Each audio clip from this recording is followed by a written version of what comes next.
Assalamualaikum warahmatullahi wabarakatuh. Bismillahirrahmanirrahim. Tabarakalladzi nazzalal furqana ala 'abdihi liyakuna lil 'alamin nadhira. Allahumma shalli wa sallim ala habibika Mustafa Muhammadin wa ala alihi wa sahbihi asmain. Nama ba'du. Yang sangat kita hormati bersama ini ada Bapak Rektor, ada Bapak On, Bapak Rohidin, semua wakil rektor, semua yang ada di sini dan semua muhibbin, semua pecinta ngaji yang saya hormati. Meneruskan ngaji yang sempat tertunda sudah beberapa kali. Saya memang termasuk orang yang sangat menekuni ilmu seperti yang dikatakan Pak Fathul Wahid lagi. Dikatakan lagi berkali-kali bahwa memang penelitian itu saya berkali-kali bilang tidak harus orang-orang pinter banget sebetulnya. Karena perangkat yang disediakan Allah ini juga menyediakan untuk orang-orang bodoh. Dan itu hikmah terbesar dari Islam. Jadi Islam ini bisa difahami orang pinter juga oleh orang-orang yang nggak pinter. Saya punya kenangan tentang ilmu astronomi. Kita belajar falak itu jelimet, Pak Fathul Wahid, jelimet sekali. Ketika ada perdebatan misalnya awal Ramadan itu Ahad sama Senin. Saya lagi misalnya Ahad, Minggu sama Senin. Karena kita ini di pesantren kalau bilang Minggu itu kadang dilarang, harus bilang Ahad. Apalagi kiainya Pak Fathul Wahid di Kudus, Kiai Turehan itu fanatik, itu nggak boleh orang bilang Minggu, harus bilang Ahad. Yang lucu itu ada seorang kiai yang sangat fanatik terhadap Islam, itu nggak mau kalendernya ditulis kenaikan wafat Isa Al-Masih. Karena keyakinan umat Islam bukan Isa yang wafat tapi Sibeh Isa. Itu di kalender Kudus kan wafatnya dalam kurung Sibeh Isa. Ya, yang menyerupai Isa. Jadi saking fanatiknya tetap menulis sesuai keyakinan. Saya teruskan. Orang kadang bilang begini, cara orang yang tidak mendalami ilmu. Sama-sama kiai, sama-sama ormas Islam kok beda awal Ramadan, sehingga jadi debat Ahad atau Minggu sama Senin. Saya punya mak-mak ya, kalau orang sepuh itu yang dulu ikut buyut saya. Jadi saya ini generasi kelima, itu orang itu muammar, ditakdir umurnya panjang. Itu bilang gini, Gus, sebetulnya untuk tahu kalender yang benar mana itu gampang katanya. Cari tanggal 15. Nanti kelihatan siapa yang salah. Ternyata betul. Kalau dihitung Ahad, nanti 15-nya misalnya jatuh hari apa. Nanti kelihatan ternyata pas yang dikatakan 15 versi Ahad itu bulan belum purnama. Purnamanya itu di versi mereka yang tanggal 16. Berarti benar mana? Yang Senin kan? Tapi yang versi Senin ternyata betul pas 15 pas purnama. Artinya apa? Allah menyediakan perangkat untuk menguji Senin apa Ahad dengan cara awam, yaitu nunggu tanggal 15. Artinya gini, kata siapa yang tahu itu hanya orang pinter gitu. Orang awam juga bisa tahu. Karena agama ini milik bersama, ya milik orang pinter, milik yang tidak pinter.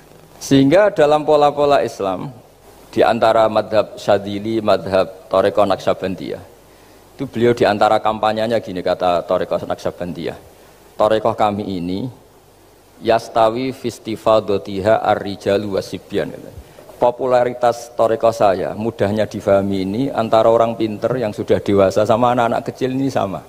Kenapa demikian? Kalau dalam filosofi kebenaran itu ada pepatah fa innal haqqa adharu min syamsidz dhahirah. Kebenaran itu lebih jelas ketimbang matahari di siang hari. Sehingga mereka dengan mudahnya mensifati Allah misalnya az-zahir, zat yang begitu jelas. Kenapa Allah begitu jelas? Karena ulama dulu cara, kalau dalam bahasa pondok mensifati, menstatuskan. Alam raya ini maujud. Maujud itu ada. Di mana-mana sesuatu yang ada itu ya diciptakan oleh yang ada. Masa tidak ada kok menciptakan yang ada. Sehingga mereka tidak pernah tertarik sama paham komunis, ateis, bahwa alam ini dimulai dari ketiadaan. Pertanyaannya adalah bagaimana sesuatu yang tiada menyebabkan yang ada. Sehingga ulama dulu pinter, sifat wajib itu apa? Wujud. Karena alam raya ini kadung wujud, kadung maujudat, maka Allah harus wujud. Berhubung wujudnya Allah itu wujud penyebab, harus qadim atau harus awal. Masa penyebab datangnya terlambat dulu yang jadi efek dari penyebab itu. Sehingga mereka dengan gampangnya mensifati Allah az-zahir, zat yang begitu jelas. Sehingga Imam Sibawayh ahli nahwu itu juga mengenali Allah lewat teori nahwu. Beliau bilang Allah itu siapa? Allahu a'raful ma'arif, zat yang paling mudah dikenali. Nah sehingga tadi seperti yang dikatakan Pak Rektor, sebetulnya perangkat ilmu seperti tadi menemukan bulan itu Di antaranya ditemukan kalau bulan tuh nggak rata itu ya lewat teori gambar karena sekian jarak punya akibat sekian punya. Misalnya kita melihat gunung kelihatannya indah, padahal di situ ya ada lubangnya, ada pohon yang tertebang, ada pemandangan yang nggak indah. Tapi gara-gara dilihat dari jauh semuanya indah. Maka disarankan orang yang baru nggak suka istrinya terus melihat dari jauh, tinggal minggat lah kira-kira. Kalau ditinggal minggat 2 bulan itu mesti cinta lagi itu. Kan fungsinya baru kelihatan itu. Tapi kalau dekat terus tuh mesti sama neknya lah kira-kira gitu, sama mangkelnya. Sehingga itu ya dipakai teori juga dalam silaturahim. Di agama terkenal ada pepatah zuruhiban tasdad hubban. Jadi ya jangan sering ketemu, nanti kamu gampang cinta. Kalau sering ketemu ya gampang bosen lah kira-kira seperti itu. Nah, kemudian teori-teori awam ini dikembangkan. Yang awam, jadi dulu orang menemukan matahari itu besarnya kayak apa, rembulan besarnya seberapa, itu dilihat setiap kita melihat mobil itu jarak 1 kilo masih kelihatan sekian meter, nanti kalau 2 kilo berkurang sekian senti, kalau 3 kilo berkurang sekian senti, terus dikalikan ya kira-kira seperti itu. Kalau rembulan masih kelihatan segede itu berarti kali sekian pengurangan tadi, terus ditemukan. Makanya kita Pak Fathul Wahid yang di pesantren yang memang serius ngaji, itu di situ ada ilmu falak, itu ditemukan sebelum ada teknologi. Jadi kita tahu gerhana itu lamanya berapa, terus yang kena gerhana sisi mana, terus itu dihitung. Karena dari dulu sains, ilmu itu di atas teknologi. Jadi kalau keyakinan kita di pesantren, teknologi itu hanya menyumbang nggak sampai 30%. Jadi orang bisa menemukan pesawat misalnya itu karena melempar batu, kalau masih ada tekanan batu itu tidak akan jatuh. Padahal batu itu tidak ada mesinnya, asal ada tekanan dia tidak jatuh. Terus dihitung kecepatan berapa yang menjamin sesuai itu tidak jatuh. Hanya ditemukan pesawat meskipun mau landing harus tetap banter karena kalau tidak banter jatuh. Itu dihitung, artinya dari sains dulu baru ditemukan teknologinya untuk gimana supaya tetap kecepatan sekian itu ketika mau landing. Nggak boleh pesawat direm, kalau direm ya jatuh karena tadi seperti batu dilempar dia nggak jatuh ya kalau masih ada tekanan. Sehingga instrumen itu ditemukan juga di bab tauhid. Saya punya kitab namanya Hasyiatut Turmusi, dikarang ulama top Indonesia namanya Syekh Mahfud At-Turmusi. Itu beliau cerita, Imam Al-Amudi itu ulama top, tapi dia itu unik, tiap ngajar santrinya itu ngajar matematika, ngajar ilmu eksak. Terus ditanya, sampai muridnya itu ragu, ini guruku masuk surga enggak, ini kiai kok hanya ngajar matematika.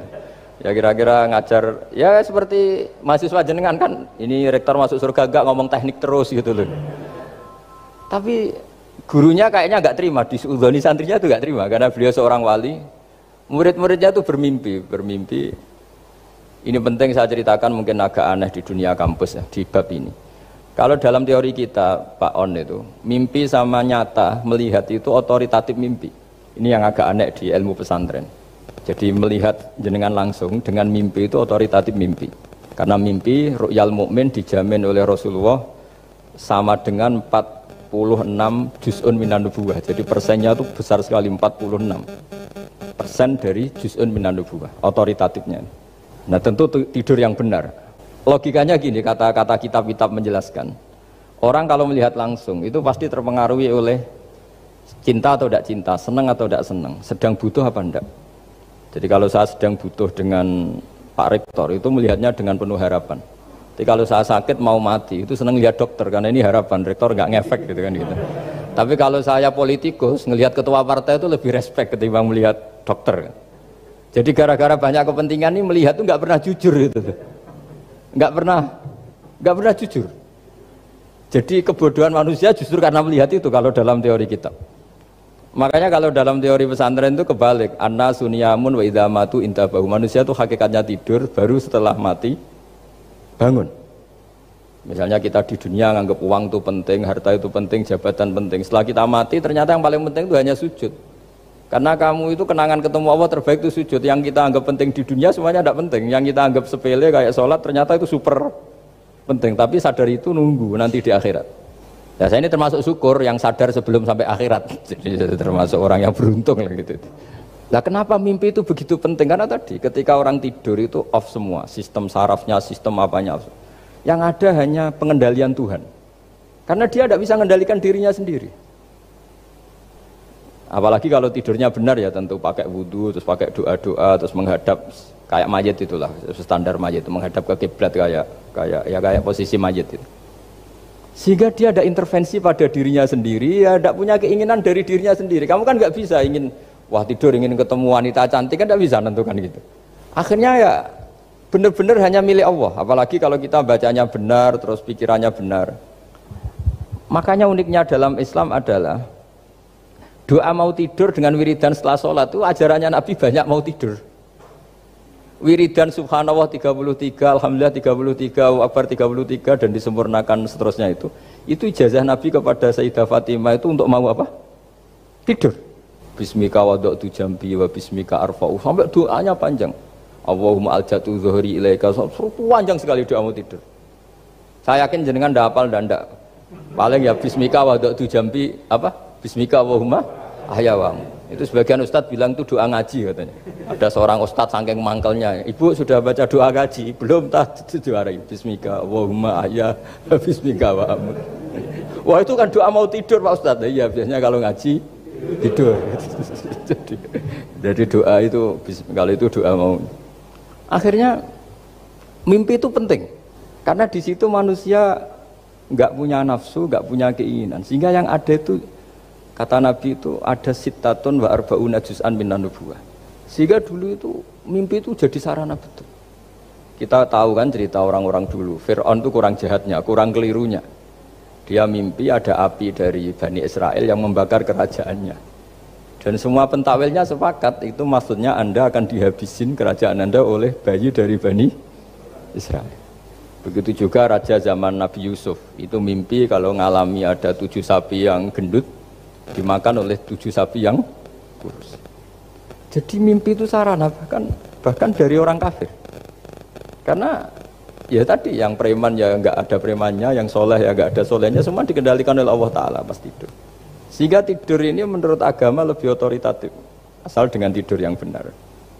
Jangan tidur sambil ngerokok terus terbangun karena ininya kena itu. Nah, cerita-cerita unik begini kalau tidak orang pesantren itu tidak tahu. Karena ini memang khas-khas pembalikan satu fakta yang diyakini orang banyak. Sehingga ulama dulu itu cerita, ini saya teruskan. Imam Amudi itu akhirnya murid-muridnya mimpi. Mimpi di situ tanya, Pak Ustadz, Anda masuk surga enggak ketika hidupnya hanya nerangkan matematika? Oh iya, saya bahkan enggak sekedar di surga. Malaikat dikumpulin Allah untuk mendengarkan presentasi saya ngajar matematika. Jadi kata dia cerita Allah bilang gini ke malaikat, hei para malaikatku, kenapa kamu iman sama saya? Ya karena saya melihat engkau ya Allah, melihat kekuasaan engkau. Tapi imannya orang ini itu melebihi iman kamu. Wah ya tidak bisa, saya melihat engkau langsung, ini tidak melihat engkau langsung. Kenapa begitu yakin seperti yakin kita? Oh iya. Terus Imam Amudi, silahkan ajari matematika. Imam Amudi mulai ngajari matematika. Terus beliau ngajari ya sederhana. Angka 2, 3 sampai ribuan sampai jutaan itu bin nisbat ilal wahid nisbatun wahidah, yaitu nisbatul far'i ilal asli. Hanya ngajar itu tok. Dunia ini apapun banyaknya variannya, apapun banyak makhluknya, itu semuanya adalah nisbatul far'i ilal asli. Angka 2 ya cabangnya 1, 1 juta ya cabangnya 1, semua itu dimulai dari 1. Jadi di mana-mana hitungan itu dimulai dari 1. Dan 1 ini harus ada, yaitu Tuhan. Matematika akhirnya malaikat, wah keren juga maksudnya. Keren juga maksudnya. Akhirnya Allah bilang, dan itu didawuhkan juga oleh Rasulullah SAW, tuba liman amana bi walam yaroni. Yang hebat itu imannya orang yang enggak melihat saya. Makanya masyhur itu malaikat ditanya Allah, siapa imannya yang paling kuat? Ya kita, karena melihat engkau langsung ya Allah. Para nabi. Terus tapi yang dari sekian pertanyaan itu jawab sama, yang paling ajaib adalah umat-umat Muhammad di akhir zaman, enggak menangi nabinya, juga enggak pernah lihat surga neraka, tapi iman sama saya. Dan mereka punya cara untuk imannya itu berkualitas sama dengan kamu para malaikat. Ya diantaranya dengan cara logika tadi yang saya utarakan tadi. Am khuliqu min ghairi syai'in am humul khaliqun. Kalau alam raya ini wujud, maka penyebabnya harus sesuatu yang wujud. Masa sesuatu yang enggak wujud menyebabkan yang wujud? Kalau angka 10 ada, 1 juta ada, pasti dimulai angka 1. Makanya nisbatus naini wal arba'ah ila ma la nihayata laha itu semuanya nisbatul far'i ilal asli. Semua angka berapapun jumlahnya itu binisbat ilal wahid adalah nisbatul far'i ilal asli. Itu cara-cara, makanya tadi kajian ilmu itu tidak ada habis-habis. Makanya perasaan saya itu kemungkinan orang Islam jadi ateis itu kecil, Pak Fathul Wahid. Saya punya kitab, ini saya ulang lagi, kitab calon wali. Kenapa saya sering cerita wali? Kalau di kampus itu kan orang inginnya ya jadi dekan, jadi rektor, atau jadi menteri lah kira-kira gitu. Kalau di pesantren orang itu cita-citanya satu, ingin jadi wali. Ya, supaya majelis ini barokah, saya tidak perlu cerita dunia kampus. Kalau ceritakan corong Jawa nguyai segoro lah. Bongso keinginan gitu kan tidak selera saya, juga ada dunia saya. Supaya sampai dapat ilmu ya saya cerita dunia. Itu kitab, saya punya kitab calon wali lah kira-kira, atau wali sudah wali top, namanya kitab Tasbihul Fuad karangannya Sayyid Abdul Haddad. Itu beliau cerita, di antara ceritanya itu unik. Kata beliau begini, saya itu tidak khawatir orang Islam jadi murtad, apalagi jadi ateis, karena kalimat la ilaha illallah itu sahlatun qaribah, kalimat yang mudah sekali, sehingga saya tidak khawatir orang Islam yang ketemu orang ateis, ketemu orang macam-macam, asal diajari kalimat ini secara benar. Terus beliau cerita, yang saya takut tuh mereka masalah perempuan dan harta. Kalau iman kayaknya enggak. Singkat cerita yaitu di kitab seperti itu. Singkat cerita saya ketemu banyak orang yang kuliah di McGill atau kuliah di Amerika, di Jerman, mungkin di Norwegia, di mana-mana, di Australia, dan ketemu teman-teman yang di Korea Selatan juga. Mereka itu orang kebanyakan yang nyuwun sewu enggak keluarga kiai, tapi mereka enggak ada yang enggak tetap iman. Ketika saya tanya, kenapa Anda tetap iman? Padahal ada beberapa negara yang lebih stabil, lebih makmur dibanding negara yang mengklaim sebagai negara Islam. Itu cara berpikir ya sederhana. Enggak lah Gus, kayaknya kok Tuhan kok ada tanggal lahirnya? Enggak lah, kayaknya yang namanya Tuhan tuh ya awal lah. Masa pencipta langit bumi dituhani orang yang lahirnya di bumi, kayak enggak lah kayaknya. Jadi ya berpikir sederhana. Padahal ya kurang ajarnya Masya Allah. Anak ini ya dugem ya macam-macam, tapi kalau ditanya disuruh yang lain nggak mau dia. Enggak lah, kayak yang benar tetap Islam. Karena kalimat ini, yaitu tadi eksistensi Tuhan, tadi eksistensi Allah itu, la ilaha illallah itu kalimatun sahlah, kalimatun qoribah, kalimat yang begitu mudah difahami. Kenapa mudah difahami? Misalnya kita ngaji, Tuhan itu siapa? Yang menciptakan langit dan bumi. Dengan misalnya perbandingan Tuhan itu siapa? Yang lahir di bumi tahun sekian. Enak mana cara kita menerima itu? Kan keren yang menciptakan langit dan bumi. Tuhan itu siapa? Yang ada sebelum langit dan bumi. Dengan misalnya Tuhan adalah yang lahir di bumi. Keren mana? Bayangkan kalau kita punya Tuhan Fir'aun. Sudah mati jadi tontonan kan, terus gak keren maksudnya punya Tuhan kok seperti itu. Nah ini yang katanya Sayyid Abdul Haddad, kalimat ini sahlatun qaribah. Sehingga kalimat ini pula yang kita dilatih, la ilaha illallah kalimatu haqqin 'alaiha nahya wa 'alaiha namut wa 'alaiha nub'ats atau wa biha nub'atsu insyaallah taala minal aminin. Nah, saya sebetulnya tadi datang itu tidak ingin menjelaskan ini, tapi tadi kata Pak Fathul Wahid, ilmu itu kalau dikaji tambah hari tambah mudah, karena perangkat untuk menemukan bulan itu misalnya enggak rata itu gampang sekali. Pakai teori pemandangan ya bisa, pakai teori gambar juga bisa. Kalau teori pemandangan tadi, kalau kita bisa melihat mobil 2 meter masih kelihatan 2 meter, itu dengan jarak berapa masih orisinil seperti itu. Tambah jauh, tambah tidak kelihatan, tambah jauh, tambah. Nah ternyata setelah 5 kilo misalnya tidak kelihatan, berarti untuk jumlah 2 meter hilang per 5 kilo.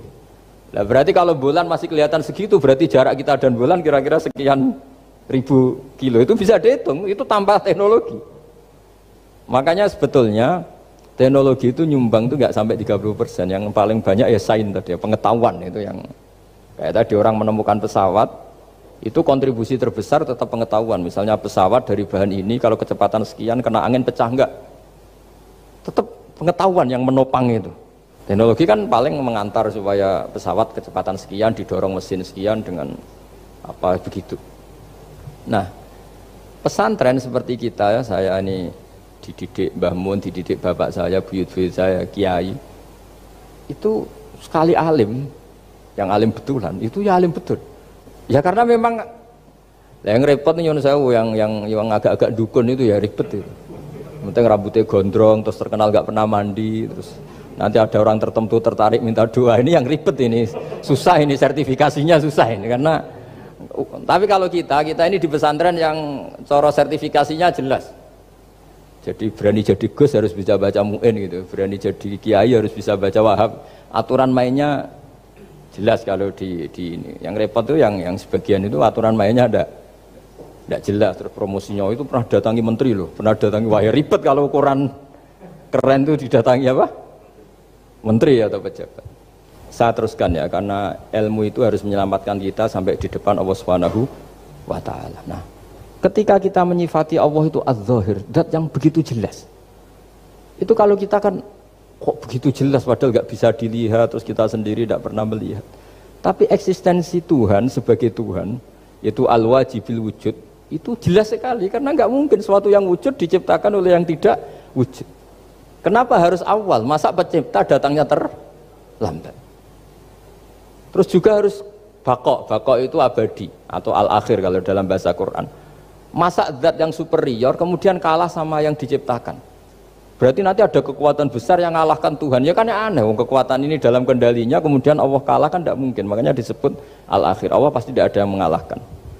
Terus diantaranya lagi disebut qiyamuhu binafsihi. Kalau dalam bahasa Quran disebut al-qayyum, zat yang berdiri sendiri. Gak boleh Tuhan butuh yang lain. Kalau butuh yang lain berarti bergantung pada yang lain. Dan nggak usah jadi Tuhan lah kalau masih butuh yang lain. Sehingga karena kekuatan ini, saya ulang lagi, karena kekuatan ini, ketika anak-anak mahasiswa kuliah di Jerman atau di Swiss, di negara-negara yang lebih bahagia ketimbang negara yang mayoritas Muslim, itu mungkin mereka tertarik sama sistem negara itu karena ada jaminan sosial ini. Tapi nggak pernah tertarik sama Tuhannya negara itu. Karena dihitung-hitung tadi Tuhannya mesti keren kita gitu. Jadi, nah ini cerita ke saya Abdul Haddad. Kata saya Abdul Haddad, kamu tidak usah khawatir lah umat Islam murtad atau jadi ateis gitu. Karena penjelasan tauhid Islam itu begitu jelas. Jadi by design manusia itu pasti nerima tauhid kira-kira gitu. Jadi ini pentingnya adz-dzahir. Jadi Allah itu begitu apa? Jelas. Tapi Allah juga mensifati dirinya al-batin. Nah, al-batin itu gak mudah dikenali. Kenapa? Karena tubuh kita desainnya ini profan. Tubuh kita tidak sempurna, rentan. Nah, tentu sesuatu yang tidak sempurna ini tidak bisa melihat zat yang super apa? Sempurna. Kita bisa rusak sementara Allah tidak. Nah karena alasannya tubuh kita ini didesain untuk rusak, maka di surga itu keyakinan para ulama orang bisa melihat Allah karena desain tubuhnya sudah dirubah dari desain profan menjadi keabadian. Sehingga di sini terus ada kelayakan melihat. Itu pun tetap min ghairi kaifin walan hisorin, tetap ya bisa melihat tapi corong Jawa itu kecelok melihat tapi tidak sampai faham. Karena bagaimanapun Allah itu la tudrikul absar wa huwa yudrikul absar. Bagaimanapun Allah itu laisa kamitslihi syai'un, tidak ada padanannya. Jadi makanya Allah punya sisi adz-dzahir bisa dikenali sekali. Kenapa? Ya tadi nisbatus naini wal arba'ah ila ma la nihayata laha itu nisbatul far'i ilal asli. Saya punya kitab Pak Fathul Wahid, diajar Mbah Mun dulu, kitab Al-Husunul Hamidiyah. Itu yang ngarang itu ya kayak kelihatan ngawur, tapi ngawurnya orang alim. Jadi di situ ada gambar, gambarnya itu nggak jelas. Mungkin pengarangnya juga nggak bisa gambar kayaknya. Wah bulat, benang bulat ada, gambar gunung ada, gambar yang tambah ngawur ya banyak sekali. Gambarnya itu nggak ada yang jelas. Tapi dari nggak jelas itu beliau bilang gini, gambar yang bulat ini, yang nggak jelas ini, tetap kamu punya rumus kan? Itu dimulai dari satu titik. Mau gambar gedung tingkat 5, mau gambar hutan ada harimaunya, tetap dimulai dari satu titik. Ya alam raya ya seperti itu, mau ada Mars, cek mau ada Jupiter, kayak tetap dimulai dari situ titik. Nah ini namanya nuqtatul wujud, titik kewujudan, yaitu Allah Subhanahu wa Ta'ala. Hingga ketika kita ngaji, ketika di pesantren dulu, penjelasannya adalah Al-Quran maknanya dipadatkan di Fatihah, Fatihah dipadatkan di Bismillah, katanya Bismillah dipadatkan di titiknya Ba. Nah titik Ba ini dianggap titik awal wujud, bi kana makana wa bi yakunu mayakun. Kira-kira Allah mentitahkan karena saya semuanya yang ada, dan karena saya yang mau ada bisa saya adakan. Nah, itu sirinya lah. Jadi menerangkan tauhid itu pakai gambar. Gambarnya keliru sekali lah kalau dalam orang seni mesti ngelihat gak seni itu. Karena dia gak butuh gambarnya, butuh mau menjelaskan buat dunia sebanyak ini, buat alam raya sebanyak ini tetap dimulai dari satu titik. Nah, sehingga di sini ada tauhid qul huwallahu ahad, Allahus samad, tak seterusnya. Nah, saya mohon lewat penjelasan ini ya, baik orang yang ahli teknik maupun ahli medis, ahli apa saja, tolong latihlah memberi penjelasan yang mudah. Sehingga agama ini mudah dicerna. Sehingga kalau ini dijelaskan cara mudah beragama itu jadi gampang. Makanya ciri utama agamanya orang-orang baik itu satu. Man radiya billahi robba. Radiya itu seneng banget. Kenapa seneng banget? Karena memang agama ini nyaman, indah. Jadi datang dengan kebenaran yang mudah dicerna. Coba kalau agama ini datang dengan cara misalnya gini, kamu harus menuhankan ini. Dan kita tahu itu lahirnya di bumi. Kan ada yang ganjel. Kok Tuhan sama buminya dulu, buminya ini gimana ini? Kan pusing. Bu Anda profesor nggak bisa jawab itu. Tapi kalau Tuhan itu adalah yang ada sebelum langit dan bumi kan, ya iyalah masa Tuhan terlambat datangnya kan terus enak gitu. Menerimanya itu. Makanya di antara kekalahan Fir'aun berdebat. Ya Nabi Musa ya Nabi lah, juga proses ya. Nabi Musa ketika ditanya Fir'aun, wama Rabbul Alamin, Tuhan kamu itu siapa? Jawabnya Nabi Musa, Rabbus Samawati wal Ardi, yang menuhani langit dan bumi. Itu Fir'aun masih bisa ngeles. Saya jalan-jalan kemana-mana, yang dituhankan saya, berarti yang Tuhan ya saya dong. Ma'alim tulakum min ilahin apa? Ghairi, kata Fir'aun. Soal Tuhan kamu di langit, begini kata Fir'aun. Haman dipanggil, Haman bikinkan piramida yang paling tinggi, saya ingin melihat Tuhannya Musa. Musa bingung kan? Padahal kalau naik piramida nanti Fir'aun pun tidak bisa melihat Allah kan? Wong yang Nabi yang kiai aja gak bisa melihat apalagi Fir'aun. Padahal celakanya ketika dia tidak melihat Allah, dia akan mengatakan Allah itu tidak ada, ribet kan?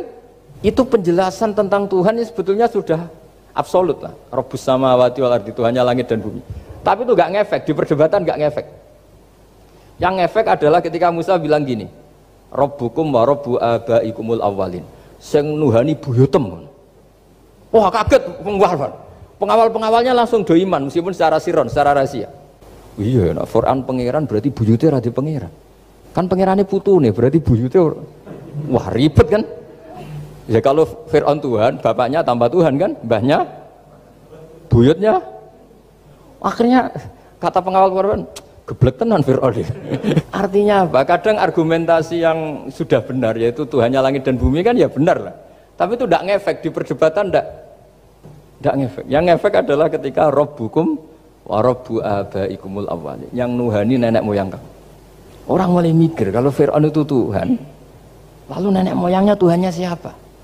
Jadi ini seninya, makanya di antara syarat Nabi, jadi Nabi itu sidik, amanat, tabligh, fatona. Fatona itu ada kecerdasan. Dulu Nabi ya sering dibully, jangan kira Nabi itu enggak sering dibully, sering juga Pak Rektor. Jadi ada unta itu kena kudis. Kudis itu ya jenis penyakit menular lah. Nabi dengan teori tawakalnya, Nabi itu punya dua teori, kadang pakai teori tawakalnya, kadang pakai teori preventif. Makanya Nabi pernah ngendikan kalau ada penyakit menular di situ, kamu jangan di situ.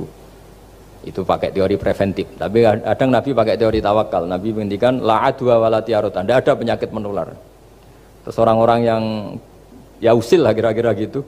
Ada unta kena kudis dijejerkan yang waras. Ternyata yang waras ikut kudisen lah, ikut sakit. Senang orang ini. Ya Rasulullah ini saya jejerkan ternyata yang enggak tertular jadi tertular. Padahal engkau bilang enggak ada penyakit menular. Nabi jawabnya lucu. Faman a'dal awwalah. Kalau yang pertama ini tertular siapa?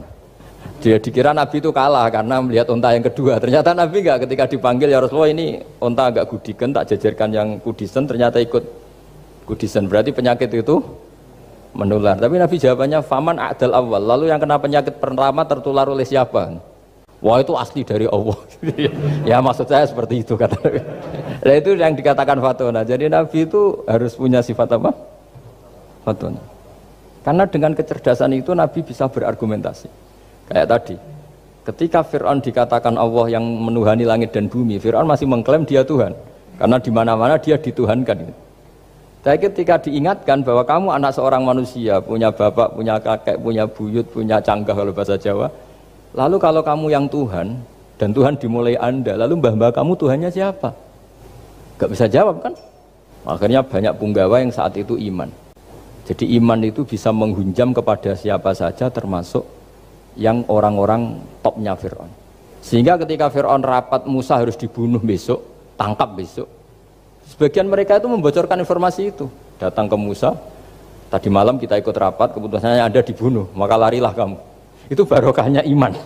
Artinya ya karena logika Musa lebih masuk akal ya mereka lebih percaya sama Musa.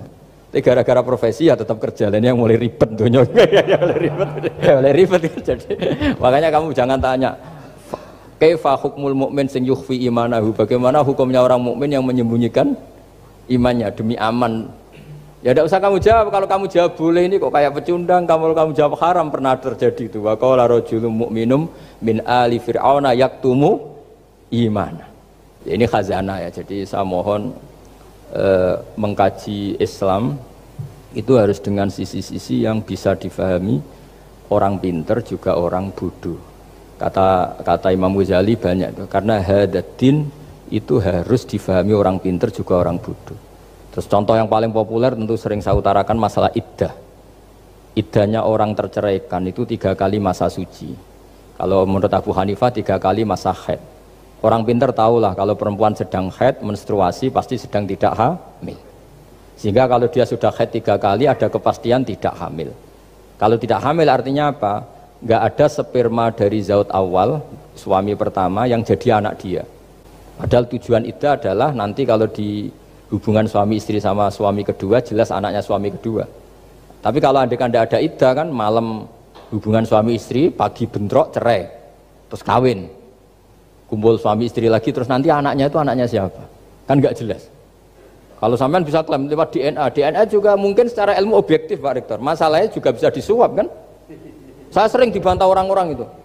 Wah Gus DNA itu otoritatif karena gini-gini nggak mungkin bohong kamu.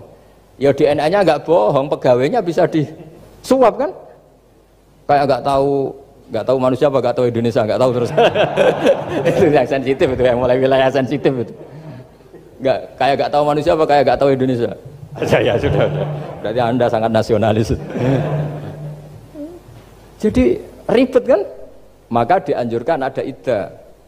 Dengan iddah selesai berarti benar-benar perempuan ini baru atur rohmi, rahimnya steril dari unsur mani zaut awal. Dan kalau 3 kali masa suci itu artinya apa? Kira-kira 3 bulan. Kira-kira ya. Wal mutallaqatu yatarabbasna bi anfusina salah satu apa? Quru. Pertanyaannya kalau 3 bulan, andai kan tidak pakai teori ilmiah, menstruasi itu sudah teori ilmiah. Ada yang tanya ke saya, Gus kenapa harus sampai 3 kali, padahal menstruasi pertama pasti sudah ada hamil. Saya jawab, menstruasi pertama itu namanya keluar darah. Nggak ada jaminan kalau itu haid, bisa saja keluar darah karena kaget, karena kecelakaan, karena apa. Sehingga kalau misalnya perempuan diceraikan, Gus saya sudah haid. Yang jamin kalau itu haid siapa? Maksudnya keluar darah dengan makna tidak hamil. Bisa saja keluar darah kali ini faktor kaget ya atau faktor kecelakaan. Tapi kalau sampai 3 bulan karena per bulan haid sekali, itu meskipun haidnya keliru. Haid keliru itu misalnya sebetulnya itu enggak darah haid tapi darah penyakit istighathah, kan tetap kelihatan. Masa 3 bulan enggak bleeding cara Jawa? Kan mesti bentuknya tubuh sudah berubah. Artinya kata ulama-ulama, agama ini nggak bisa hanya mengacu ilmu. Kalau mengacu ilmu haid sekali sudah cukup. Tapi kenapa harus 3 kali? Karena 3 kali orang awam tahu semua kalau itu sedang hamil atau tidak hamil. 3 bulan dari dicerai kan kelihatan kalau hamil ya bentuk tubuhnya sudah rubah. Kalau enggak, intinya agama ini harus agama yang mudah difahami orang pinter juga difahami orang yang tidak pinter. Kayak tadi bulan tadi. Saya juga gak ngira kalau orang goblok jadi pinter itu. Ini cerita ya. Jadi supaya kita meskipun di lembaga kampus, di lembaga modern, jangan lupa tradisi-tradisi kebodohan ya diabadikan lah kira-kira itu. Karena bodoh kadang ya penting.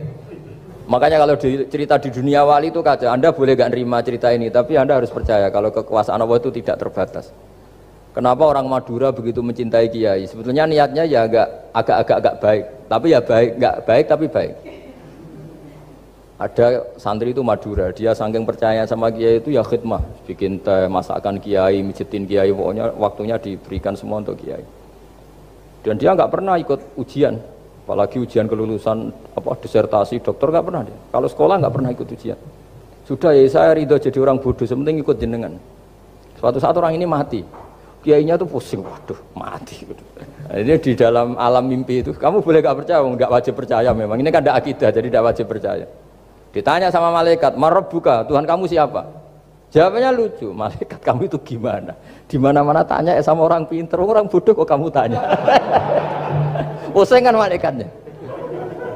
Di mana-mana namanya tanya, itu ya sama orang pinter. Masa orang bodoh ditanya? Yang bener aja kamu. Makanya bodoh ini ya senjata. Makanya ini kita kalau pinter ya alhamdulillah, kalau bodoh ya alhamdulillah. Karena bodoh itu penting.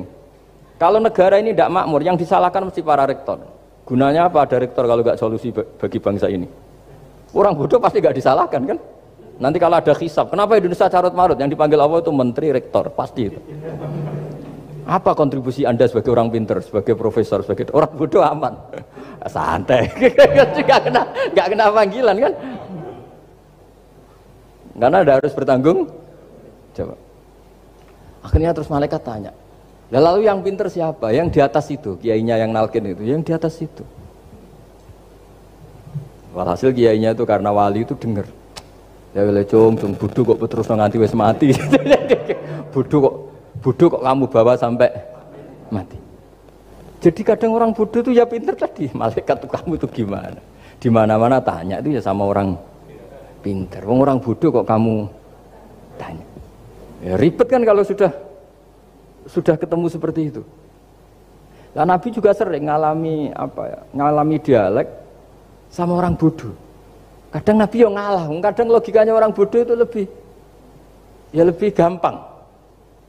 Itu ada orang pencari dop itu semacam kayak biawak ya. Tapi tidak biawak, kayak semacam biawak. Itu ketemu Nabi, kamu tahu kalau saya ini Rasulullah? Tidak tahu ya.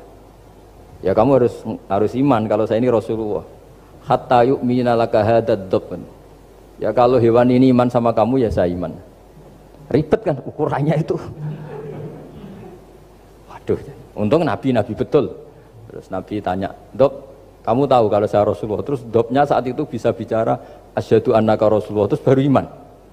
Imannya tanya, kenapa kamu iman sama Rasulullah? Hewan aja tahu kalau dia Nabi, apalagi manusia. Sehingga di masyhur itu di acara-acara kita kalau wadhabbu wal ghazalah yasyadani laka bir risalah itu wadhabbu wal ghazalah yasyadani laka bir risalah. Sehingga kekeliruan kita, saya sering ngomong di mana-mana, matur di mana-mana. Masyarakat Indonesia mayoritasnya tetap yang enggak pinter. Orang Islam mayoritas yang enggak pinter. Lalu orang enggak pinter ini diabaikan sehingga mereka tidak jadi energi yang luar biasa untuk mengawal Islam, untuk mengawal Indonesia. Itu keliru menurut saya. Menurut saya orang-orang yang nggak pinter pun tuh punya nurani. Zaman kita dijajah Belanda, itu tidak semua orang rektor, tidak semua orang profesor, tidak semua orang kiai, tidak semua orang alim. Mereka orang-orang yang nggak terpelajar, tapi tetap tahu caranya melawan apa? Belanda, melawan penjajah. Karena tadi manusia ini diciptakan itu sudah punya pengetahuan. Seperti mukadimah dibaca Pak Rektor, Iqra wa rabbukal akram alladzi 'allama bil qalam 'allamal insana ma lam ya'lam. Jadi bawaan manusia itu akan tahu untuk sesuatu yang perlu diketahui meskipun dia orang bodoh. Saya ulang lagi, meskipun mereka orang apa? Ya, di sini ini Islam datang yastawi fistifadatiha fistifadati syariah ar-rijalu wasibyan, bahwa ukuran kebenaran itu adalah siapapun mudah tahu. Bahwa angka 2, angka 3, angka 5 itu adalah far'ul wahid, cabang dari angka 1. Fal aslu huwal wahid, yang asli adalah angka 1. Dan 1 ini harus 1. 0, itu ditemukan untuk setelah ada angka 1. Jangan keliru kamu. Tanpa ada angka 1 tidak ada 0, 0, ada gunanya kalau ada 01. Misalnya ada orang bilang, tapi kan ada 0,5, tetap saja harus ada angka 1. Nggak bisa. Kamu bayangkan 0,5 kan karena ada 1. Artinya apa? Kamu bilang separuh dari 1. Tapi itu pun karena sudah ditemukan aljabar. Makanya kalau dalam matematika Arab, mungkin di sini banyak orang eksak. Kalau matematika Arab itu mudah sekali Pak. Orang Arab itu nggak mau bilang 2,5. Misalnya zakatnya tijarah itu 2,5. Itu kan kalau kita zaman SD kan garap porogapit. Itu orang Arab nggak mau. Saya pernah cepet-cepetan garap matematika, yang ahli matematika sama saya itu cepet saya. Karena saya pakai matematika bodoh. Justru itu gampang. Kalau orang Arab cara berpikir gini, kalau bilang 2,5 itu rubu'ul usur. Apa? Rubu'ul usur. Dari rubu'ul usur gini, 1/4 dari 1/10. Jadi misalnya 100 1/10-nya berapa? 10. setelah 10 seperempatnya berapa? 2,5. Jadi bertahap, rubu'ul usyur. Sehingga misalnya gitu, 1 juta kan angkanya nolnya kan 6. Kalau kamu porogapit 2,5 kan kuweselan nggih porogapit. Kalau orang Arab gampang, 1 juta sepersepuluhnya berapa? 100, seperempatnya 25. Berarti 2,5-nya 1 juta 25.000. Orang Arab bilangnya rubu'ul usyur. Seperempat dari sepersepuluh. Jadi di sepersepuluhkan dulu baru di seperempat. Jadi lebih cepat. Sampai pakarnya tanya, Gus kok bisa gini? Wah, aku anak kiai ngawur. Saya ini, makanya banyak orang pesantren itu pintar matematika. Sebetulnya matematika yang model, ya sebenarnya kayak agak model bodoh itu. Tapi itu gampang, orang awam gampang. Kalau kita kan enggak, misalnya zakatnya zuru, zakatnya tanaman itu 1/10 atau 1/20. Kalau orang Arab enggak mau 1/10 atau 1/20. Berarti kalau 100 ton atau 100 pintal berarti berapa? 10 atau 5 kan? 1/10-nya 100 berapa? 10. Kalau 1/20-nya 5. Kalau hitung-hitungan di fikih zakat orang modern kan 1/10 atau 1/20. Kalau orang Arab nggak mau bilang gitu. Zakatnya zuru itu al-usyur 1/10. Berarti per 100 ton misalnya 10. Atau nisful usyur, separuh dari 1/10. Jadi nggak mau bilang 1/20. Usyur atau nisful usyur. Gampang mana coba? Ya kan, usyurnya kan 10. Kalau nisful usyur 5 atau 1/20. Daripada gawe porogapit, wah seruat. Jadi kita ini yang kelihatan goblok matematikanya ya pinter juga gitu. Meskipun juga tetap goblok karena ada nekuni gitu. Sehingga di pondok itu ya dulu diajarkan faraid, falak itu ya gampang sekali karena memang hitungan Arab gitu. Kalau bilang 2/3 itu sulusani apa? Jadi 6. 2/3-nya 6 berapa? 6 sulusnya berapa? Sepertiganya 2. Nah, sepertiga itu sepertiga 2 kali. Berarti berapa? 4. Ya, 6 itu 2/3-nya kan?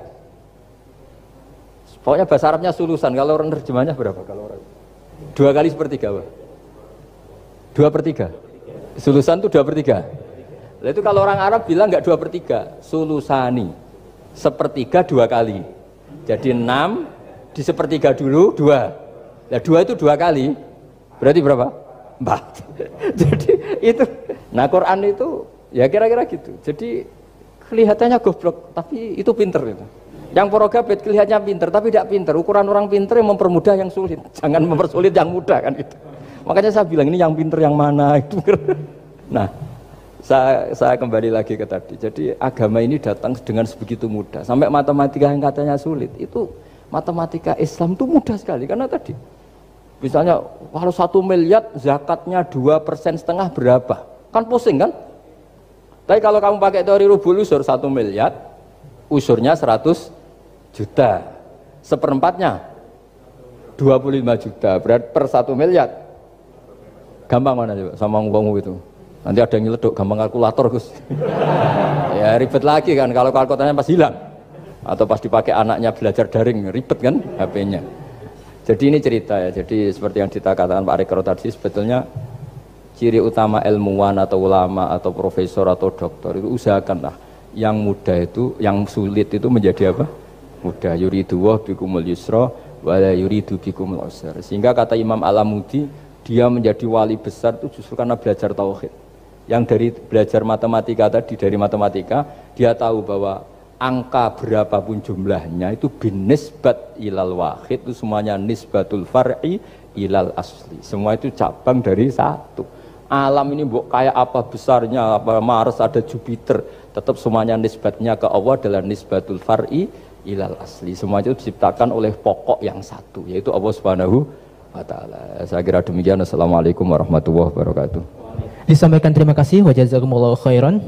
Ibu Bapak yang kami hormati, acara selanjutnya adalah sesi tanya jawab. Di sini kami akan membuka 3 penanya, baik dari daring maupun luring. Namun di sini saya akan mohon izin Ustadz, ada titipan dari dosen UI, namun saya sampaikan di akhir nanti. Akan kami buka 2 penanya dari daring dan 1 dari luring. Mungkin dari Ibu Bapak ada yang ingin bertanya? 1, 2, oh baik.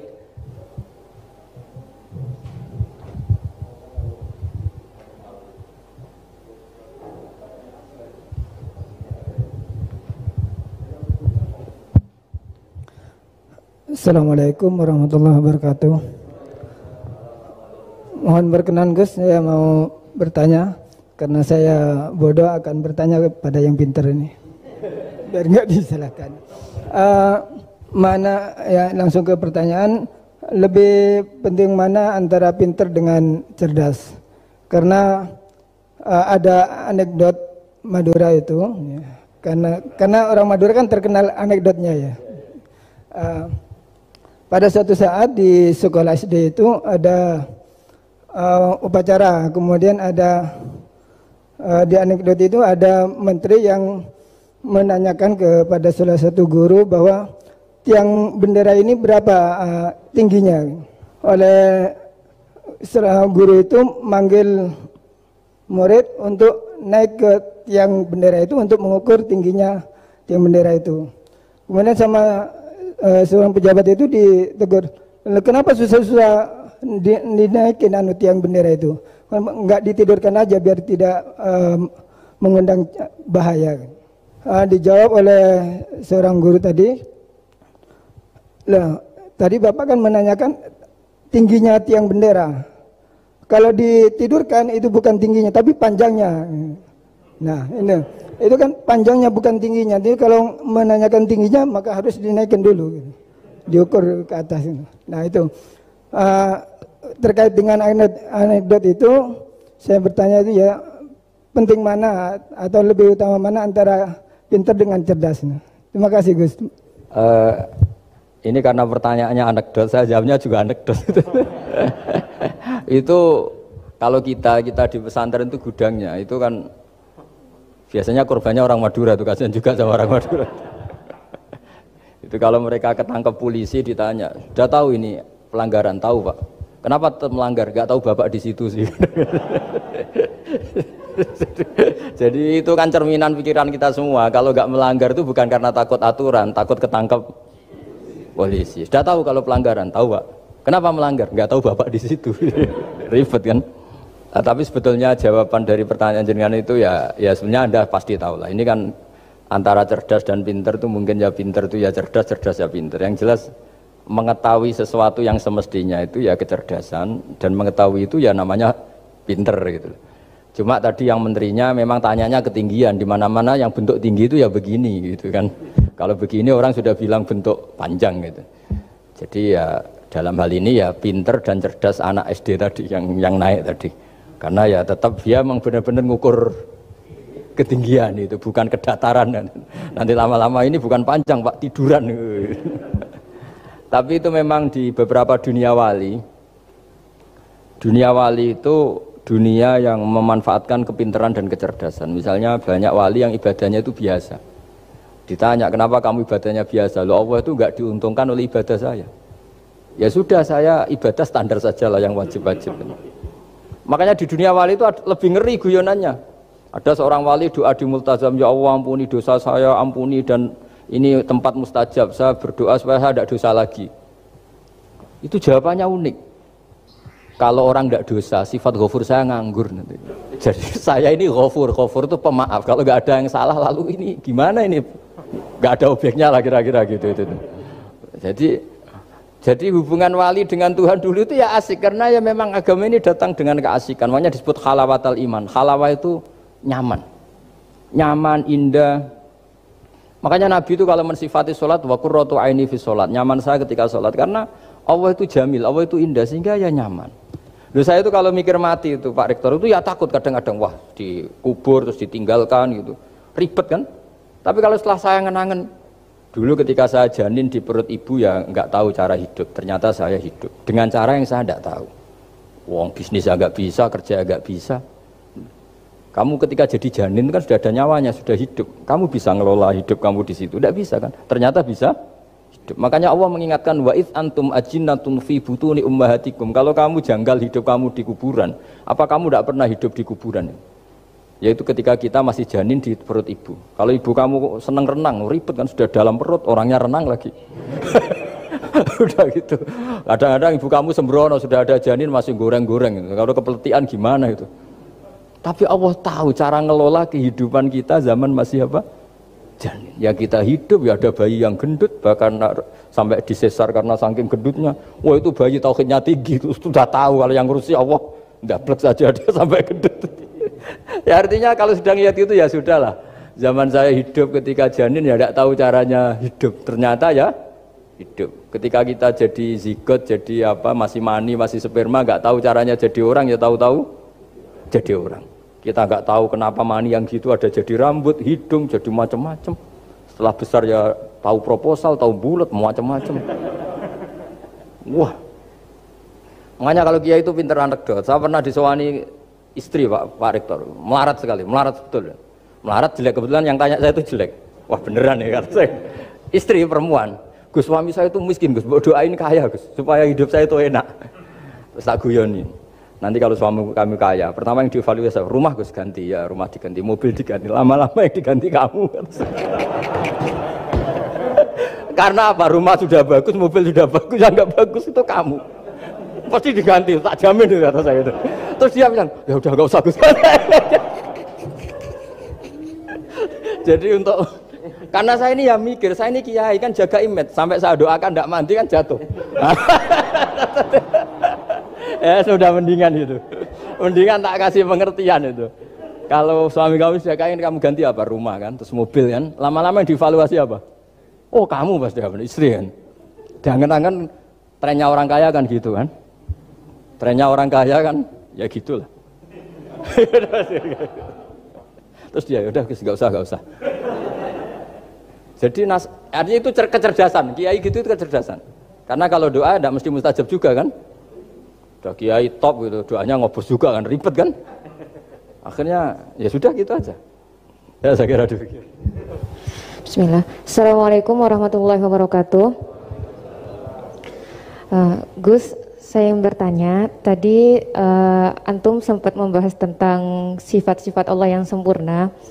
Beberapa hari yang lalu ada teman saya yang tanya ke saya, Mbak Nafilah, kebetulan anak ini memang baru hijrah gitu ya, baru belajar Al-Quran, baru baca-baca. Dia tanya, Mbak Nafilah, Allah itu boleh nggak disifati sama sifat yang mohon maaf kurang baik seperti makar, penipu atau yang lain? Karena Allah kan sangat sempurna.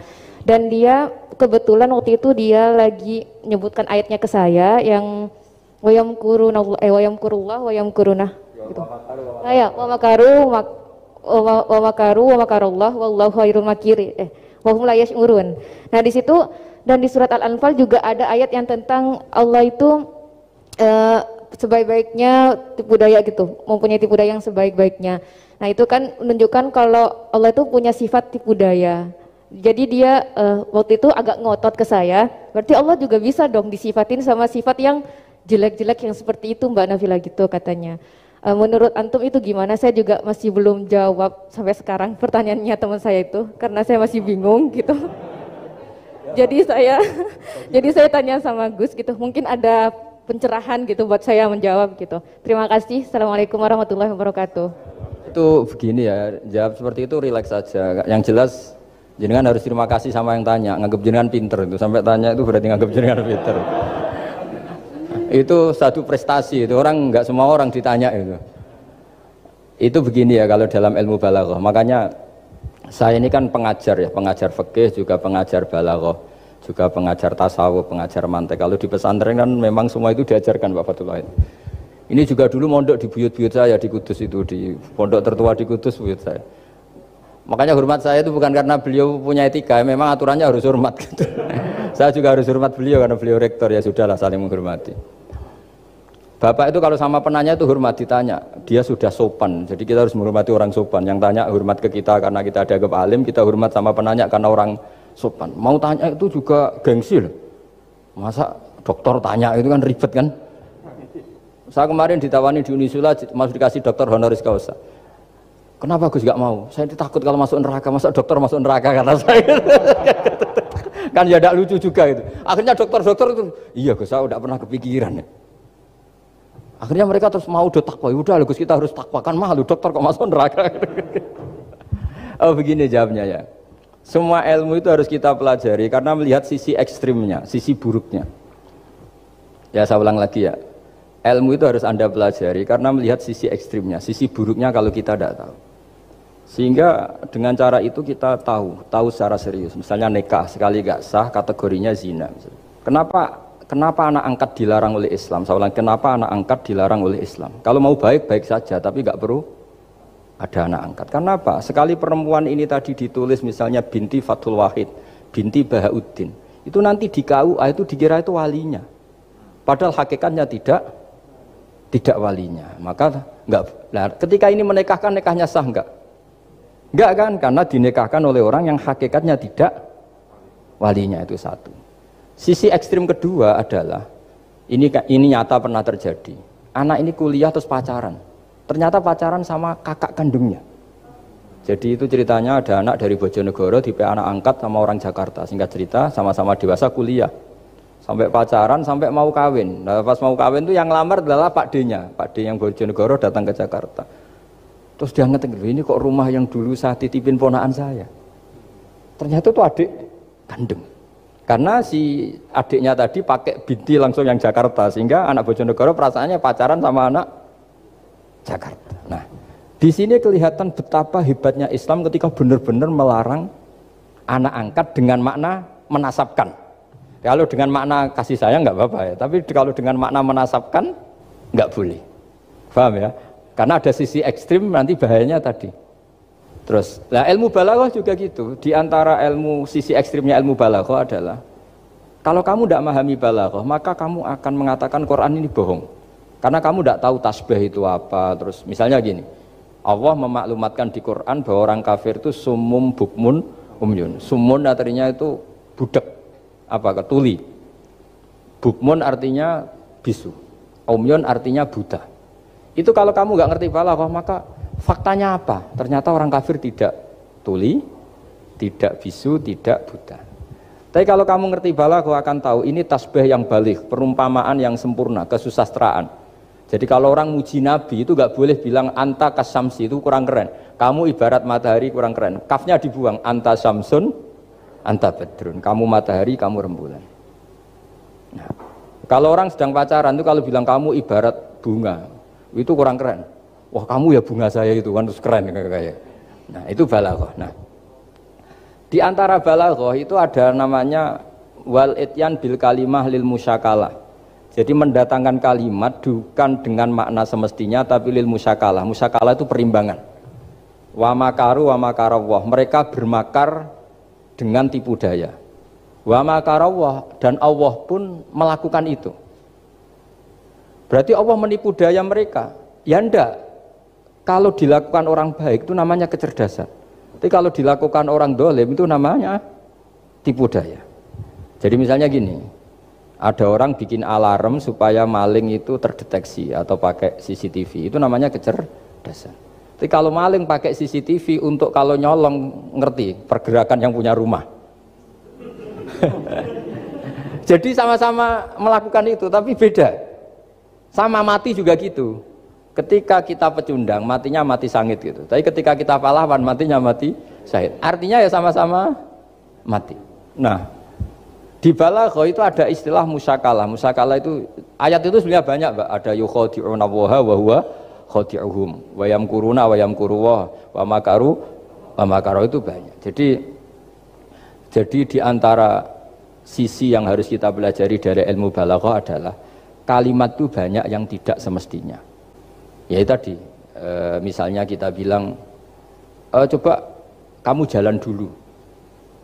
Kalau kita bawa mobil, maksudnya mobil itu jalan, kita duduk. Tapi kalimatnya tetap, sudah kamu jalan dulu.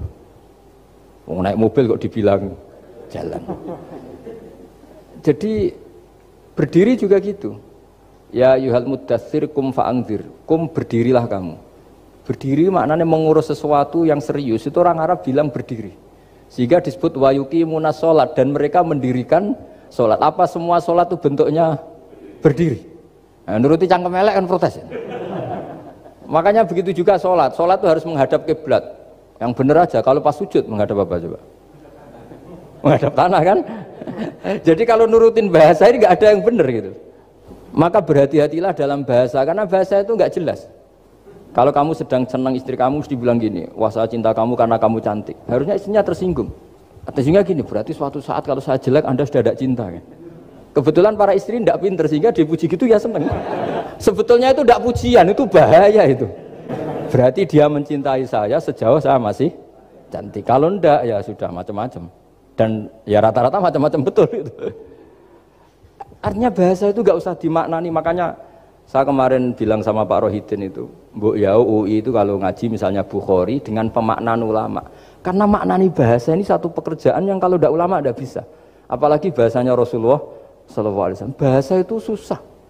Dalam keseharian saja kita maknani susah, apalagi bahasanya Quran dan hadis. Ya contoh paling gampang gitu. Wa yuqimuna sholat, mendirikan sholat. Kita berdiri tegak demi bangsa ini. Memangnya perang harus berdiri, kadang harus tiarap kan? Jadi bahasa itu selalu sering kalau di balaghah disebut hakikat dan majas. Ada makna hakikat, ada makna. Dan itu harus kita kaji. Kalau enggak ya fatal, memang hasilnya fatal. Kalau enggak ya. Makanya saya dulu ketika ngaji itu ya banyak santri yang agak kurang ajar betul. Sampai Sangyu Rajana gini Pak Khalil, Anda orang teknik pasti tahu. Gus, soft paling baik itu yang mana? Soft awal kata saya gitu. Baru agak baik kedua, ketiga.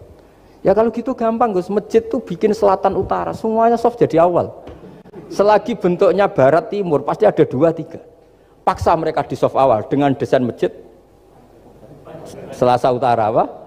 Bukan manjang ya, selatan utara sehingga semuanya di soft awal. Terus dia tanya lagi, lalu soft paling baik mana? Yang sisi kanannya imam kan itu urutannya. Ya sudah imamnya letakkan paling selatan. Sehingga semua makmum posisinya di kanan.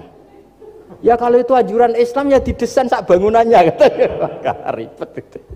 Coba kalau kamu jadi kiai ditanya gitu mangkel apa enggak? Wah ini kurang ajar betul orang ini. Selagi bangunannya memungkinkan soft 2-3 pasti nanti ada soft 2 dan dipaksa saja, yaitu tadi bangunannya memanjang selatan utara, imamnya diletakkan paling selatan. Terus saya gantian tanya, lalu setelah begitu yang paling afdol siapa? Yang paling dekat? Ya sudah imamnya kerubuti saja gitu. Itu, nah makanya yang sering perdebatan NU dan Muhammadiyah dan itu kalau mau dianalisis secara ilmiah sebetulnya normal semua. Karena teks hadis itu memang butuh pemaknaan. Nabi, saya beritahu ya, Nabi itu kalau habis sholat, itu memang di semua teks itu akbala ali nabi wajih. Saya sering ketemu tokoh-tokoh Muhammadiyah ya baik-baik saja, ketemu tokoh NU ya baik-baik saja, karena ini masalah teks. Saya ulang lagi, karena Rasulullah SAW idan sorofa min sholatihi akbala ali nabi wajih. Nabi setelah sholat itu menghadap ke musolli, ke makmum, kira-kira kalau Indonesia menghadap ke timur. Tapi di sebagian riwayat, Nabi itu kalau habis sholat itu melakukan sesuatu yang menunjukkan kalau dia sudah selesai sholat. Jadi filosofinya itu yang penting memaklumatkan kalau beliau sudah sholat. Karena dulu itu begini, Nabi itu kan tokoh sentralnya, beliau akramul khalqi, beliau sayyidul anbiya wal mursalin. Sehingga orang tuh kadang lari itu dari jarak 7 kilo, 6 kilo, 7 kilo lari supaya menangi sholat bersama Nabi. Nah, ketika mereka jadi posisi masbuk itu tertinggal oleh imam. Kalau Nabi posisi tetap menghadap ke barat dengan posisi orang sholat, nanti yang baru datang ngira Nabi masih sholat. Dan kalau kadung makmum ternyata Nabi sudah selesai. Itu sholatnya namanya nggak sah. Karena apa? Mengikuti orang yang hakikatnya sudah tidak sholat. Terus semenjak itu jadi ilmu. Maka kesunatan bagi imam setelah salam harus memaklumatkan ke hadirin kalau sholatnya selesai. Itu bisa dengan gerakan menghadap ke makmum atau menghadap ke utara atau apalah pokoknya, yang penting jangan rokokan lah misalnya itu.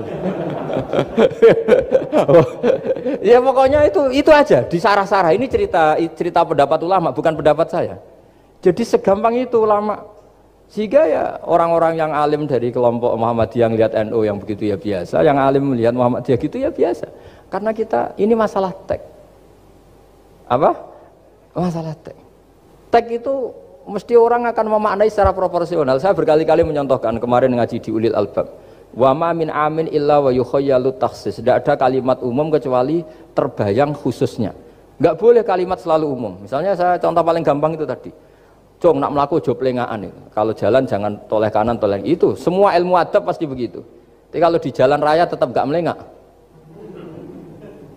Tapi itu enggak diutarakan oleh orang tua kita karena anak ini pasti paham lah kalau mau nyebrang jalan ya harus.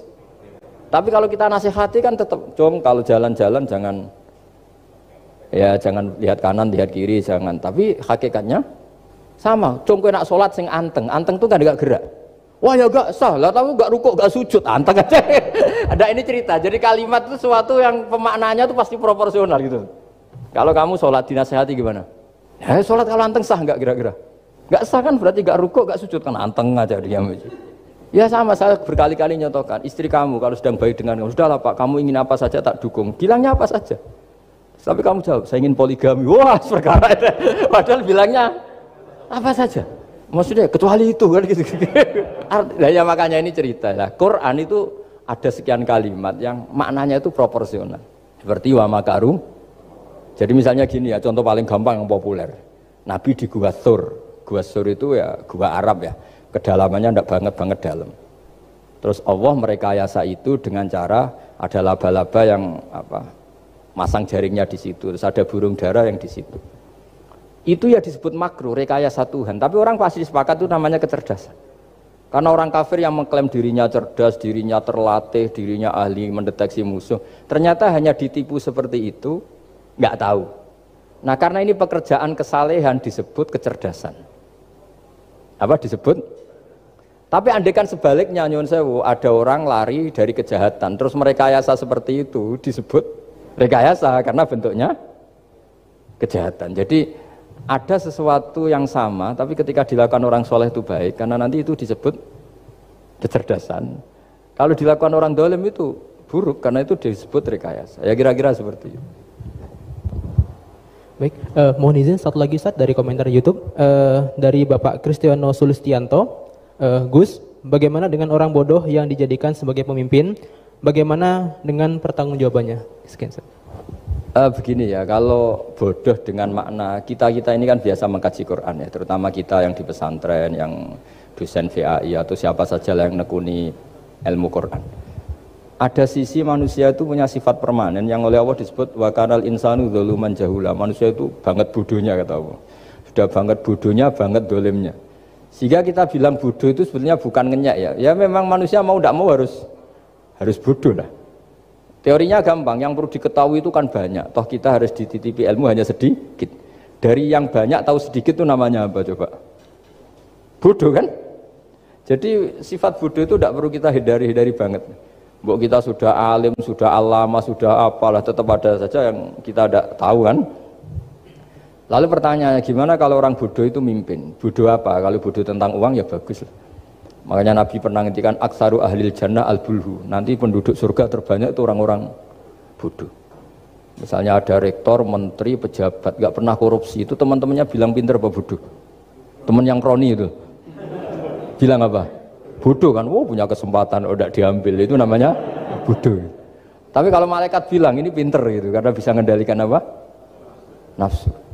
Nah, makanya kalau pertanyaannya gimana hukumnya orang bodoh yang mimpin? Bodoh apa? Kalau bodoh cara mimpin ya memang keliru betul. Wong bodoh cara mimpin kok tetap mimpin. Tapi kalau dia bodoh, nggak tahu caranya korupsi, nggak tahu caranya selingkuh, nggak tahu caranya nggak bener, itu ya pinter itu. Karena Nabi itu yang unik kadang muji itu aksaru ahlil jannah al-bulhu, masyhur hadis itu. Kebanyakan penduduk surga itu orang-orang bodoh. Sampai Mbah Mun tuh kalau guyon ya lebih guyon timbang jenengan. Kata Mbah Mun gini, aku itu saake suar wargane wong-wong bodoh, saake kenaan malaikat. Kan di surga itu orang akan dikasih sesuai keinginannya. Wong desa-desa itu taunya makan enak kan jadah, terus uduk gitu. Terus bayangkan cantik tuh ya orang ya kayak gitulah, orang desa rodok melek sidik ya cantik, terus bangir sidik ya cantik. Karena surganya memberi yang diinginkan, akhirnya menunya yaitu itu saja. Karena dia kan nggak pernah makan pizza, terus nggak pernah melihat orang cantik Pakistan, Turki, jadi seleranya ya itu. Jadi kata Mbah Mun, mulane wong sing pengalaman, jadi kok surgane mewah. Itu kan bayangkan kamar mandi mungkin ya kamar mandi di kampungnya kan itu udah bagus ini. Ya saya tidak tahu apa betul begitu apa enggak, ini guyon itu. Nah bodoh ya seperti itu. Jadi kalimat bodoh itu ada bodoh beneran, itu memang bener-bener bodoh. Tapi di beberapa ilmu tasawuf, bodoh itu kadang dipuji, yaitu tadi aktaru ahlil jannah al-bulhu. Kebanyakan penduduk surga itu orang bodoh, ya kayak kita. Kalau kita rektor atau menteri keuangan atau pejabat kok tidak korupsi, itu kata teman-teman KKN kita itu apa namanya? Bodoh kan, ada kesempatan kok nggak dimanfaatkan. Tapi kata orang-orang baik itu pinter. Pemimpin ya gitu Pak Rektor. Jadi saya merasakan jadi kiai. Saya itu nggak suka mimpin. Karena sebetulnya takut kalau orang ini tidak mandiri. Semua kok tanya kiai, semua tanya. Ya kadang orang saking percayanya kiai itu ngasih nama anaknya saja tanya kiai. Padahal bisa baca kitab. Kadang ya dia doktor dari Al-Azhar. Ya kamu itu ngalim kok nama saja tanya kiai, apa memang kamu nggak bisa? Wah biar barokah Gus kalau nama dari jenengan, ribet kan? Ini kan ribet. Akhirnya saya tidak mau, barokahnya tidak mau itu terus mereka mau memberi nama sendiri.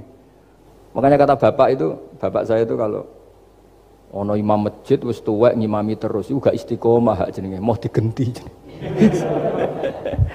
Jadi artinya kalau ada seorang imam masjid tuwek sudah batuk masih ngimami saja. Di satu sisi itu pinter ya, di mana-mana kalau ada yang tua sama yang muda ya didahulukan yang tua. Tapi kalau pertanyaannya itu kalau di bab adab, tapi kalau nanti temanya regenerasi, ini tersangka enggak? Ya saya ulang lagi ya, ada imam tua sudah batuk-batuk. Kalau temanya akhlak dibenarkan, di mana-mana kalau ada yang tua yang jadi imam ya tua. Tapi kalau temanya regenerasi, tersangka kan dia.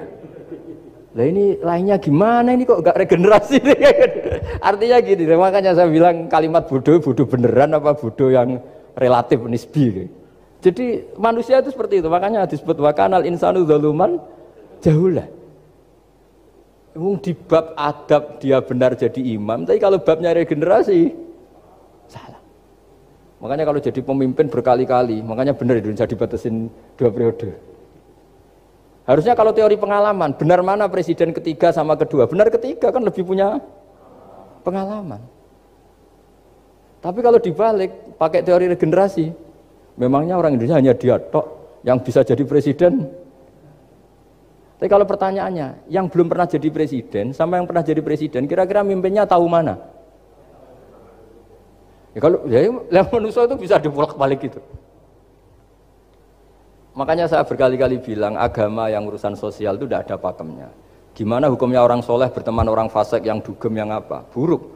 Enggak boleh orang soleh berteman orang fasik, takutnya ketularan. Tapi kalau dibalik, boleh enggak orang soleh membina orang fasik? Boleh, bisa bina kalau berteman. Kamu bisa bina orang tanpa berteman? Tidak bisa. Tapi kalau pertanyaannya, boleh enggak orang baik berteman orang buruk? Enggak boleh kan? Takut terkontaminasi. Tapi kalau dibalik, boleh enggak orang baik membina orang buruk?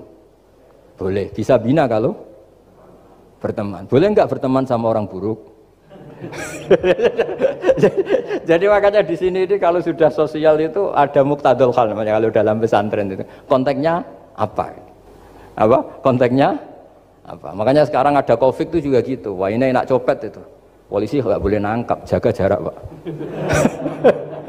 Jadi kalau nyopet ya sekarang, kalau maling sekarang. Kalau mau ditangkap saya positif. Itu kan ribet kan itu. Jadi, itu betul benar nyata. Saya kan punya santri polisi banyak Pak. Kemarin saya ke Semarang cerita. Yang cerita itu reskrim dia kasat. Itu cerita. Kemarin tuh ada Gus maling sudah ditangkap lepas. Itu yang jenis positif, itu gak ada yang berani nangkep itu. Jadi polisi hanya ngepung tok, bingung gitu. Polisi ya takut mah positif orangnya. Dikepung, pokoknya kalau lari tembak sambil nunggu tim APD yang lengkap baru ditangkap. Ya saya kira demikian. Disampaikan terima kasih wa jazakumullahu khairan. Oke teman-teman, jadi itulah reaction ngaji kita bersama dengan Kiai Haji Bahauddin Nur Salim atau Gus Baha, yang mana Gus Baha kali ini itu ngaji di UII ya, masih di UII, dan ini ngaji bersama dengan para rektor, para dokter dan juga profesor dan juga dosen-dosen ya teman-teman, mengenai beberapa hal yang dibahas di situ, yang mana ini juga berkaitan dengan tes DNA dan lain sebagainya untuk pembuktian nasab, tetapi bukan untuk tes DNA Ba'alawi ya, bukan untuk habaib Ba'alawi dan lain sebagainya itu, karena beberapa kali ada yang menyangkut pautkan dengan itu. Kemudian beberapa hal yang disampaikan oleh Gus Baha, diantaranya ada beberapa. Yang pertama adalah bahwasannya Allah menyediakan perangkat untuk mengetahui agama kepada semua umat, semua kalangan, termasuk yang awam sekalipun. dalam hal ini adalah ketika seorang awam itu bisa menilai rembulan ataupun bisa menilai waktu untuk sholat, untuk waktu untuk tanggal bulan dan lain sebagainya. Itu juga bisa dititeni secara awam, yaitu misalkan Tengere itu ketika bulan purnama maka itu sudah tanggal 15, maka untuk penentuan waktunya ya bisa menggunakan hal itu.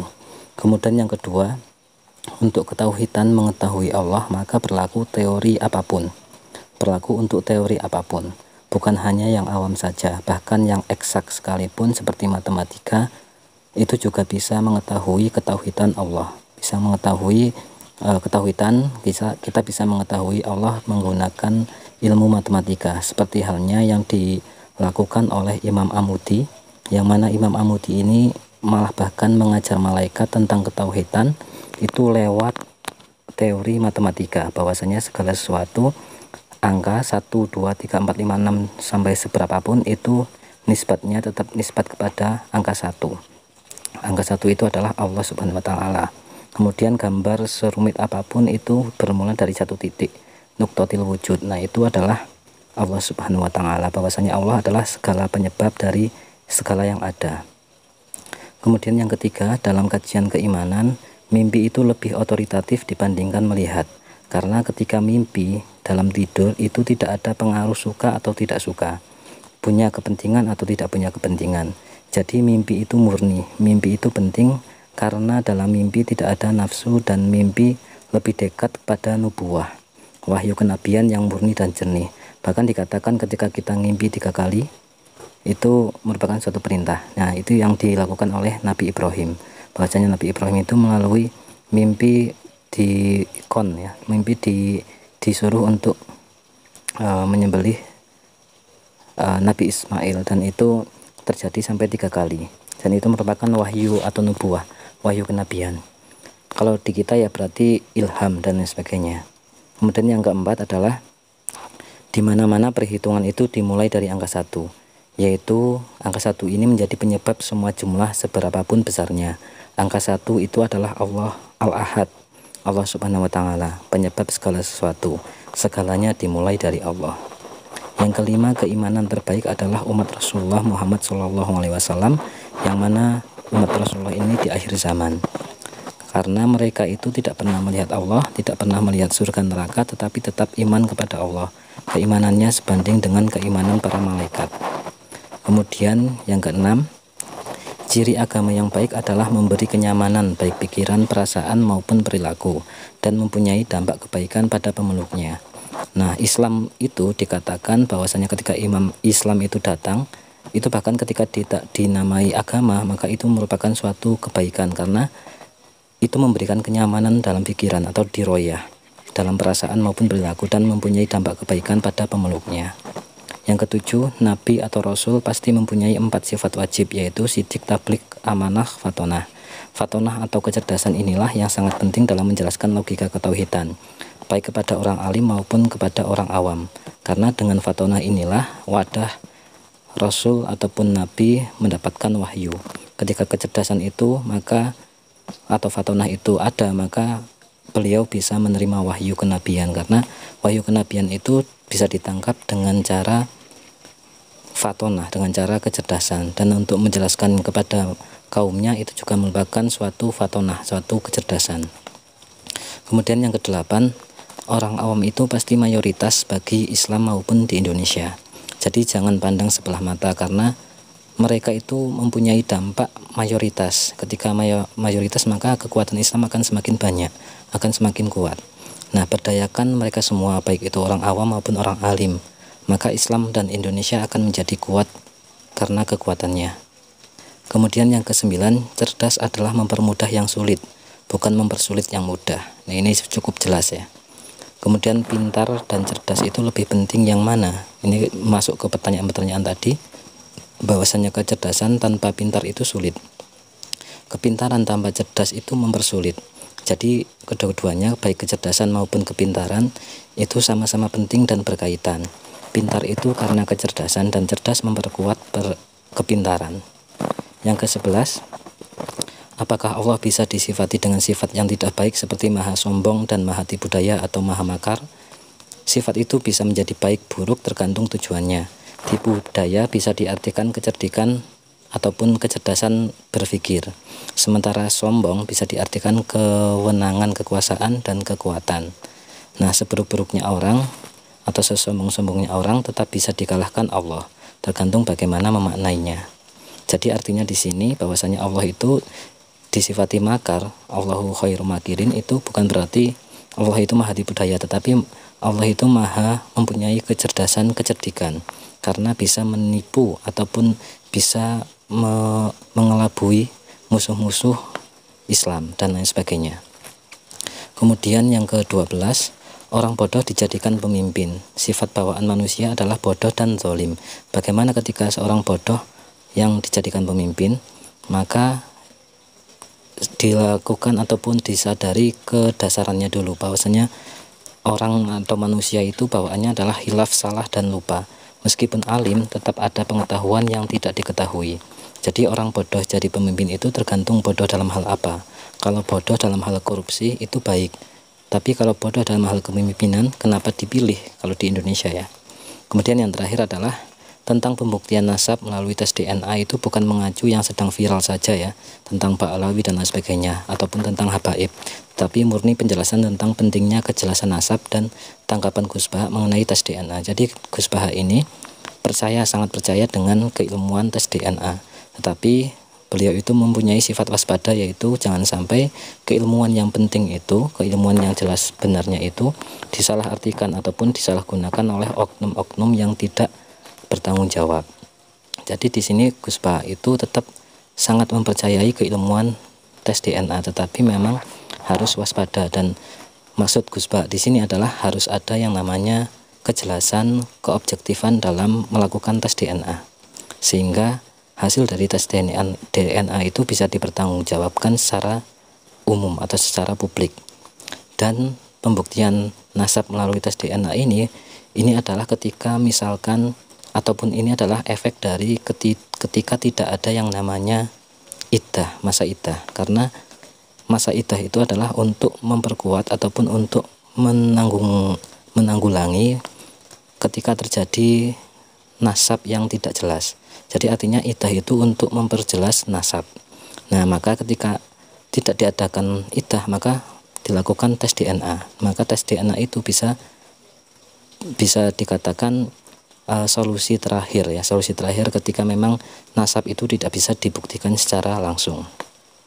Oke, mungkin itu saja teman-teman yang bisa kita catatkan dalam rangkuman ngaji kita kali ini. Semoga bisa menjadikan kita sebagai penerima ilmu yang manfaat dunia akhirat. Semoga menjadi amal ibadah Gus Baha yang berkah dan berkah untuk kita semua. Amin amin ya rabbal alamin. Kita doakan bareng-bareng semoga Gus Baha senantiasa sehat, senantiasa panjang umur, senantiasa bisa diberikan kesempatan oleh Allah untuk terus-menerus memberikan keilmuan-keilmuannya kepada kita semua.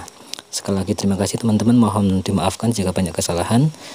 Wassalamualaikum warahmatullahi wabarakatuh.